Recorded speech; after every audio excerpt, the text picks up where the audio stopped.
Today on this episode, we'll be changing the lower control arm and upper control arm, the outer tie rod end and inner tie rod end on a Chrysler 300C 5.7 liter Hemi. Okay, so first here's the front lower control arm for both the driver's side and passenger side. Here's the front upper control arm for both the driver's side and passenger side.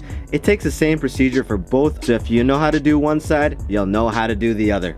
Alright, let's get it. First thing to do is go ahead and jack the car up. Today we have a hoist, but if you don't have one, just jack that baby up with a floor jack.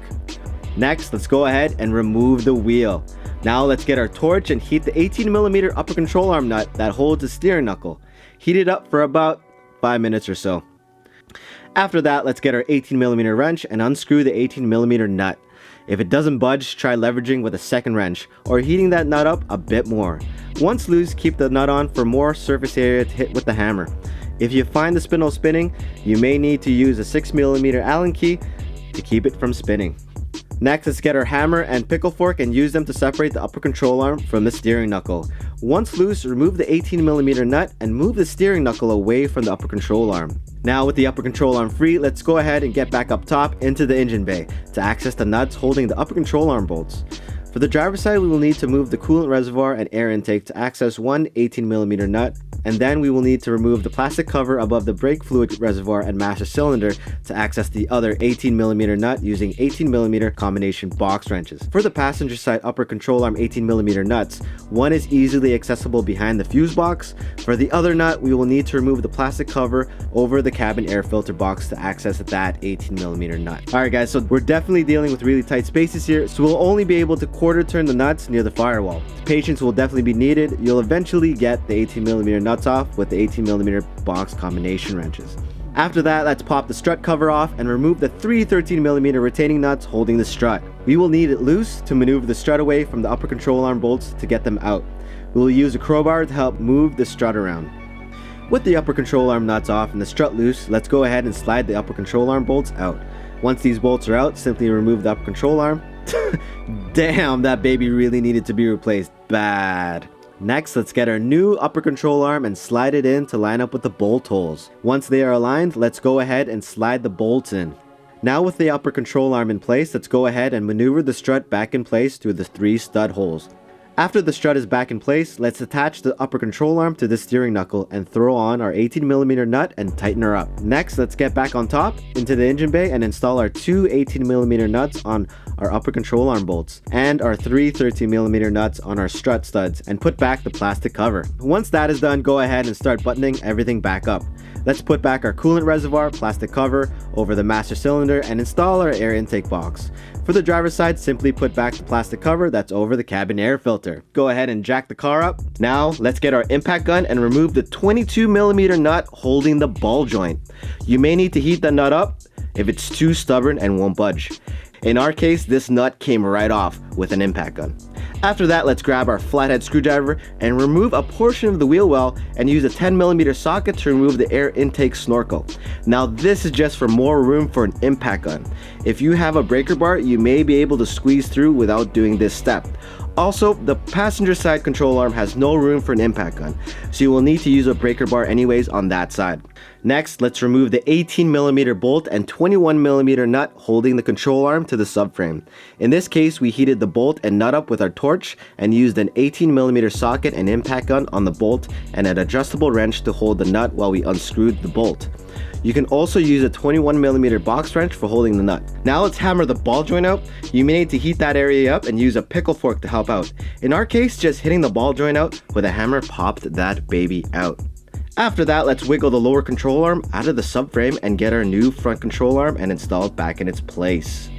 With the new lower control arm lined back into the subframe, install the 18mm bolt and 21mm nut and tighten those babies up. Next, let's install the ball joint end and torque our 22mm nut back on.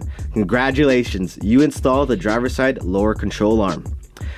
Now with the lower control arm installed, let's install our air intake snorkel and button that wheel well up.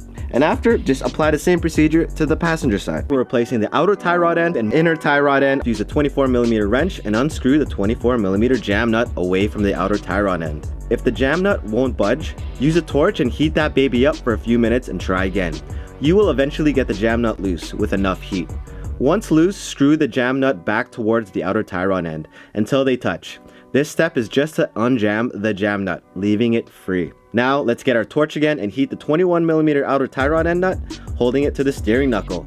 Heat it up for about a few minutes or so. After that, let's get our 21mm deep socket and impact gun or 1/2" breaker bar and remove the 21mm outer tie rod end nut. If it doesn't budge, continue to heat up the nut and area around it a bit more and she will eventually come out. Next, let's get our hammer and pickle fork and use them to separate the outer tie rod end from the steering knuckle. Again, if it won't budge, just keep heating the outer tie rod end a bit more and it'll eventually separate. Once loose, move the steering knuckle away from the outer tie rod end. Now with the outer tie rod end free, let's unscrew the tie rod end from the inner tie rod end while leaving the jam nut in its original position. Super important. Once the tie rod end is unscrewed and the jam nut is left in its original position, after that, use a tape measure and record the distance from the end of the inner tie rod end to the jam nut. You will need to set the jam nut on the new inner tie rod end at the same distance as the old one. Now if the jam nut won't budge or is hard to unscrew, let's get our torch and heat the 24mm jam nut for a couple of minutes. Use vice grips to hold the tie rod and unscrew the jam nut off the inner tie rod. Next, let's cut off the 4-inch hose clamp, securing the tie rod boot. We used an angle grinder, but you can use pliers as well. Now with the clamp off, remove the smaller boot clamp with pliers and slide the boot off the inner tie rod end.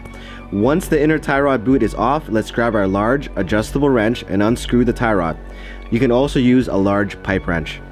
After the inner tie rod end is unscrewed, let's grab our new inner tie rod and screw it on and tighten it up with our adjustable wrench. Next, let's grab our tie rod boot and slide it back in. Throw on our 4-inch hose clamp, tighten that up, and put the smaller clamp back on the other side. Now with the inner tie rod end fastened back on and the boot installed, let's throw on our 24mm jam nut and set it to the original distance from the old inner tie rod end. Next, let's go ahead and screw on our outer tie rod end against the jam nut. After the outer tie rod end is screwed back on and into the jam nut, let's get our 24mm wrench and tighten the jam nut to the outer tie rod end and place it back into the steering knuckle.